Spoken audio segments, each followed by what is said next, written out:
Это актуальное интервью в студии Сергей Михедов. Здравствуйте. Приближается зима, это значит, что весенние и летние проблемы должны остаться в прошлом. В частности, завершаются работы, связанные с восстановлением пострадавших от паводка территорий. Все мы помним летнее наводнение после проливных дождей в Верхоянском районе. Кроме того, в Якутии остаются населенные пункты, не в полной мере обеспеченные чистой питьевой водой. Об этом мы не только поговорим с гостьей в студии. У нас в гостях Зинаида Васильева, руководитель департамента по водным отношениям и экологическому просвещению Министерства экологии Якутии. Зинаида Егоровна, здравствуйте. Здравствуйте. В каких районах и населенных пунктах в этом году паводок повлек существенные последствия и нанес урон для жителей?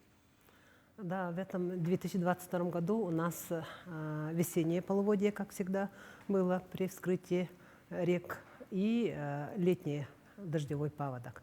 Во время весеннего половодья у нас пострадали 19 населенных пунктов. Это в городе Якутске, Мигно-Кангаласском. Это были в основном те населения, которые расположены вдоль реки Лена. Это Алекнинском улусе, Намском улусе, Горном и городе Якутске. И там пострадали у нас в основном социальные объекты, жилищно-коммунальная инфраструктура и, как всегда бывает, у нас дорожная инфраструктура. Там по восстановлению у нас работы завершены. На 107 миллионов у нас были бы работы на восстановление этих пострадавших объектов. Там были у нас ЧС муниципального характера. А в июле 2022 года у нас вследствие дождевых паводков у нас пострадали в Верхоянском и Копяйском улусах уже 11 населенных пунктов. Здесь у нас не только социальные объекты, инфраструктура, но и пострадали граждане, их жилые дома. Поэтому здесь у нас ущерб был побольше. Был объявлен ЧС указом главы уже регионального характера, и в итоге у нас проведены работы по восстановлению всех пострадавших инфраструктур и помощь гражданам. Как ведется возмещение и помощь пострадавшим от паводка? Помощь пострадавшим гражданам и инфраструктуре всегда проводится из резервных фондов.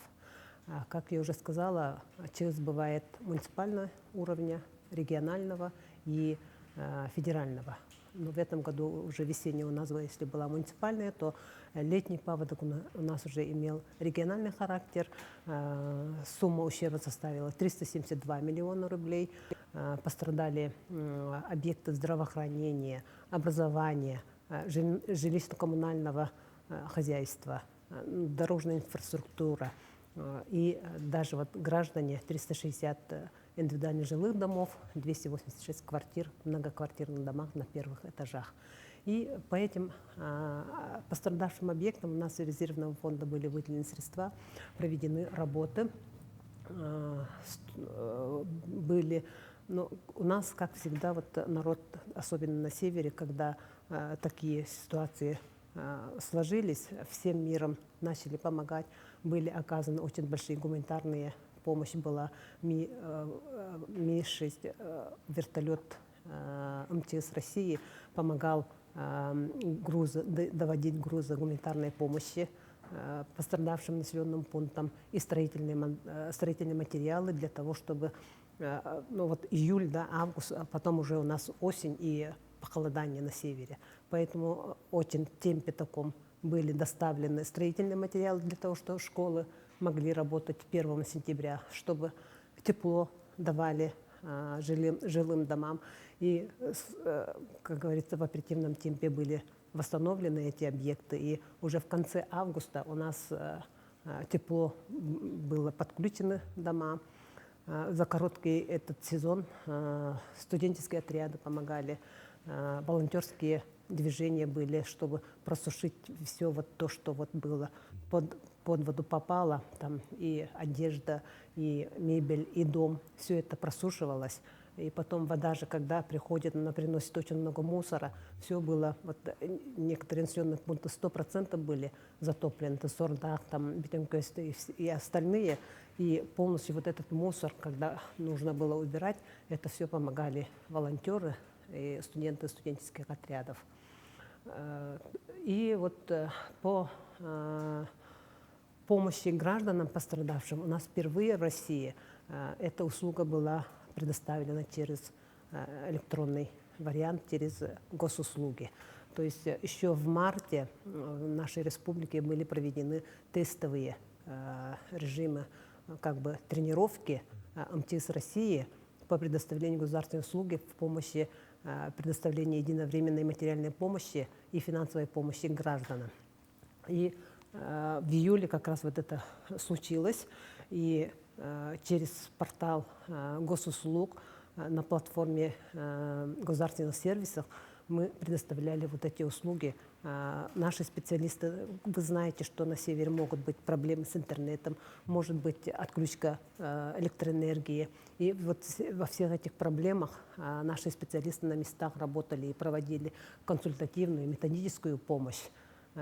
Также нам помогали по подаче заявок через госуслуги работники МФЦ на местах тоже. Вот наши специалисты, работники МФС на местах принимали заявления граждан в бумажном носителе и сами вносили электронно портал государственных услуг. Также на местах пострадавших населенных пунктах работали специалисты Мининновации и РЦИТа, Республиканского центра инновационных технологий, для того, чтобы интернет нормально работал, чтобы люди могли пойти и подать свою заявку. Кроме этого, во время ЧС, все у нас население понимает, когда летом получаем же в телефонах пуш-уведомления, что у нас ЧС будет, ветер будет, там погода, гроза или еще что-то. Такие же уведомления каждому гражданину МТС направляли пуш-уведомления, что произошло ЧС, вам необходимо подать заявки через госуслугу на помощь, единовременной материальной помощи и финансовой помощи. Так у нас на такую помощь ушло более 34 миллионов рублей. Пострадавшим мы всем помогли. Через портал госуслуг мы отработали более 7 тысяч заявлений. Здесь у нас, конечно же, так как это впервые было, мы отметили некоторые нюансы в работе ПГС, да, и все эти замечания мы собрали, и сейчас работаем с МТС России, чтобы изменить и в административном регламенте какие-то внести изменения, и по работе самой ПГС в таких условиях.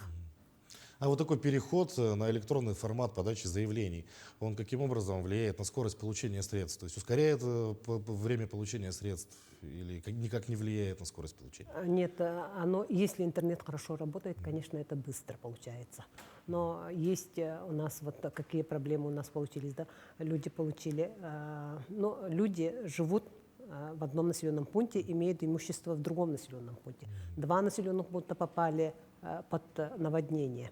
И не понимая, они могли подать из 2 населенных пунктов, допустим, заявки. Но у нас уже в определении есть финансовая помощь при потере